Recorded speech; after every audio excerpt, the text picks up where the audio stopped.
Okay, for our project, what we'll do is we'll create a new project, and let's call this Who Test 1. And what we will be doing is we'll be importing several references from a couple of different data basis. So one of the first things is that when we actually look at these searches, what we can do is for PubMed at least, we can actually import it a couple of ways. So we can either take the search and we can actually go to a web, to the web browser, and we can actually just basically click the search.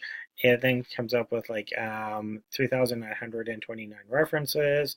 We then click on send to file and Medline, and we then create the file. So each one of these databases, like PubMed or Embase or Web of Science, they all have a certain way for actually downloading the references.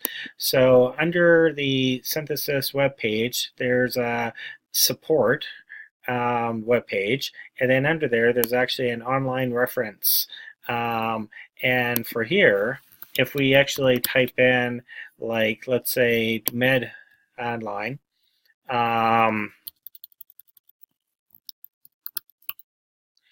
we then will actually kind of see what are the instructions for actually basically downloading from either kind of Medline or from kind of actually downloading from kind of PubMed, Web of Science, the entire range of ones that we've already basically tested. So a person should actually follow that when actually importing these. The second way that a person could actually import PubMed references right in fact to actually go tools, online search, and to actually just basically type in the same search there, and then hit search. And then that will have synthesis go out to the PubMed website, and it will actually retrieve the references right within the software so that a person won't actually have to go through a web browser. So right now it's then basically essentially found 3,929 references, the same as we saw on the web page itself. And then we click to actually pull in these. What happens first, it will actually pull in the references, and it will show which references we will actually be importing. Then we then would actually click on the import into synthesis button, and then that's when the actual import actually occurs. The reason we have this two-phase approach is it allows you to really quickly make sure that you did actually perform the right search and you're actually importing what you're actually wanting to. So right now we're just going to click on the import, and right now that will take a little bit of time because it's having to import nearly 4,000 references.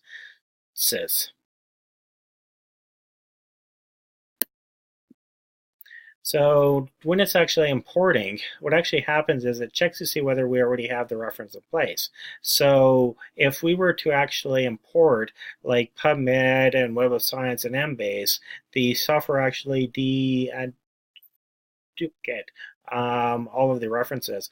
As well, though, it will actually check to see whether we already have the exact reference. And that allows us to essentially update a literature search. So if we were to search PubMed up to 2010, and we received 2,000 references, and then if we were then to do a search up to 2018, synthesis would only import the new references that we already don't have in the system. So we then can kind of click on OK, and we can actually return to synthesis, and then here's where it in fact basically shows you all of the references that we have. Under the Stats tab, we you as well can actually basically see how many references were imported, where they were actually imported from. Like so for so like from from PubMed.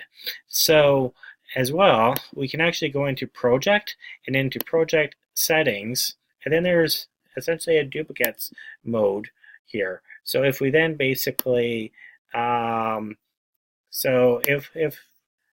if we then basically select that and return, we then will actually be kind of put into duplicate mode. So if we click on basically the column duplicate, it will show us all the references that synthesis has automatically um, selected as being a duplicate. When synthesis actually goes through it, what happens is it essentially has a unique ID, and then essentially in the column here is in fact what it thinks its actual duplicate is. So the way you would actually check this would actually be to click on title. So we see a lot of consensus bundles here. So if we actually click on title, and if we kind of quickly scroll down to census, we okay. What we have here is in fact we have like kind of a bunch that actually pretty much looks like they're like very similar. So then here's where essentially like a human would in fact have to basically look at these and then like kind of actually choose which ones to actually include or exclude. So if it isn't a duplicate, you can click on not a duplicate, and then basically otherwise it is. And once you're done, you then can actually go to project settings once more, and you can actually turn off the duplicate mode. And then that kind of returns us back into the inclusion exclusion. What we then can do is we can actually import other basically files. So like kind of for here, we have actually basically mbase and sentinel. So if we were to import first, like essentially the mbase, it essentially goes through the exact same procedure. And what we will find is we will find that there will be a lot of basically duplicates here strictly because mbase and PubMed they pull essentially from the PubMed repository, so there will like kind of just be like kind of a lot. And then if we click on OK, and if we go back to our stats, we then can actually see how many references were kind of imported, including the duplicates, or if we wanted to exclude them. We as well can import the Sentinel as well. So right now it's just basically heading through them, and it's now checking to see whether we have them as well. The final one is if we were to actually try to import the WHO Global Index Medicus, we've encountered kind of a problem there. So I am actually checking that down, and once I actually find out what the fix is, we'll then put it into the new version of the software, and we'll as well include instructions for how to export it as well. This is actually a database that we're seeing for the very first time. But if we kind of click on it, we can see how it essentially has just failed without actually importing any references. Good. So I hope that helps kind of explain how the duplicate process occurs and how a person should actually use the validation in the project settings under the duplicates mode for actually basically just